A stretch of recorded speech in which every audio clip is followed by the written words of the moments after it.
Bonjour. Anne-Cécile. J'ai été désignée pour m'occuper de votre cas. Votre cas? Quel votre cas? Non, de votre cas. De votre cas, quoi. J'avais compris. Anne-Cécile comment? Anne, plus loin Cécile. Anne-Cécile. Cécile, c'est mon nom de famille. On peut commencer là? Donc vous êtes monsieur... Non mais je sais qui je suis, merci. Alors monsieur Levasseur, je vais résumer la situation. Vous avez été interpellé hier sur le boulevard de la Chapelle par 2 inspecteurs de la brigade antifraude en possession... Je connais le dossier. C'est moi le dossier. Vous l'avez lu, non? Parce que je suis au courant, moi, merci. Non mais attendez, parce que c'est pas mal quand même. Ah voilà. 12 passeports vierges et autant de permis de conduire contrefaits. Vous partez faire le tour du monde? Vous êtes nouvelle? Vous êtes toute jeune, vous êtes nouvelle? Moi, je vous explique. Je suis prêt à faire un deal. Moi, je suis un intermédiaire dans l'affaire. Je vous donne un nom, je vous donne 2 noms, je vous en donne 3 s'il le faut. Mais vous devez les orienter pour qu'ils pensent que c'est leur idée. Puis après, une fois qu'on a dealé la remise de peine, on plaide les circonstances atténuantes. Voilà. Parce que j'ai mon frère qui a fait un peu de droit. Ma cousine aussi, du côté de ma mère. Quand j'étais petit, j'avais envie de l'épouser. Ma cousine un peu, ma mère. Les circonstances atténuantes? Vous entendez le type qui braille, là? Sa femme est en train d'accoucher. Il s'est fait serrer parce qu'il fumait dans un hall d'hôpital. Quel genre de deal vous pensez qu'il devrait faire, lui? Et puis on n'épouse pas sa cousine, il y a consanguinité. Donc, de 1995 à 1998, vous êtes dans ce que j'appellerais votre période artiste.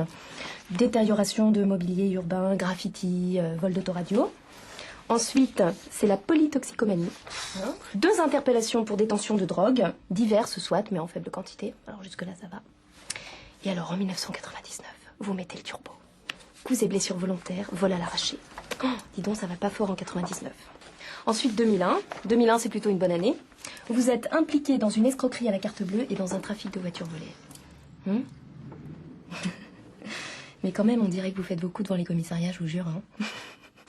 Et vous vous faites pincer à chaque fois, ou bien vous en faites d'autres qu'on ne connaît pas? Attendez, c'est quoi ces conneries? Vous êtes là pour me défendre ou vous êtes là pour me faire la morale? Vous êtes de mon côté, non? Vous avez plutôt envie que je m'en sorte, non? Monsieur le juge, mon client est encore jeune, mais la vie ne l'a pas épargné. Maître Cécile, vous vous foutez de moi? Votre client a un casier long comme le bras. Vous voyez le tableau, là? Hein? Faut être honnête. Bon. Quelques jours avant votre interpellation, la police avait perquisitionné au domicile d'un individu qui se disait être votre complice. Un certain... Michael Moretti. Comment vous avez dit? Michael Moretti. Ah, mais c'est pas mon complice, c'est mon ami. On était ensemble au collège, là, dans le 19e. Non, mais votre Michael, là, il n'aurait pas une sœur qui s'appelait Nathalie? Bah si, il l'a toujours d'ailleurs. Mais pourquoi, vous les connaissez? Non, mais il me semble que c'était mes voisins, ceux du dessus, quand j'habitais au 128 boulevard de la Villette. La sœur, c'était une belle fille, non? Une grande, fine, avec des cheveux hyper longs, là. Au collège, elle avait un scooter, la star, quoi. Ouais, la star, ouais, c'est elle, c'est sûr. Une espèce de canon, quoi. Ouais. À l'époque, j'aurais fait n'importe quoi pour qu'elle me remarque. Je me souviens, au réfectoire, je m'arrangeais toujours pour manger pas loin, quoi. Je faisais le mariole, je branchais les pions et tout. Elle en avait rien à foutre. Au CE2, on était dans la même classe avec elle, et on avait fait tout un exposé sur la comète de Halley. Pour la Cité des Sciences, pour l'inauguration. Mais oui. J'y étais. Non. Et si. Et il y avait la fête, là, à la fin, avec les feux d'artifice et tout. On était comme des malades. Et il y avait cette machine, cette grosse machine, on pouvait voir à l'intérieur. On poussait une manette et ça fabriquait des grosses boules en plastique. Mais moi, j'ai gardé ces trucs pendant des années. Ma mère râlait parce que ça prenait la poussière. Nathalie Moretti.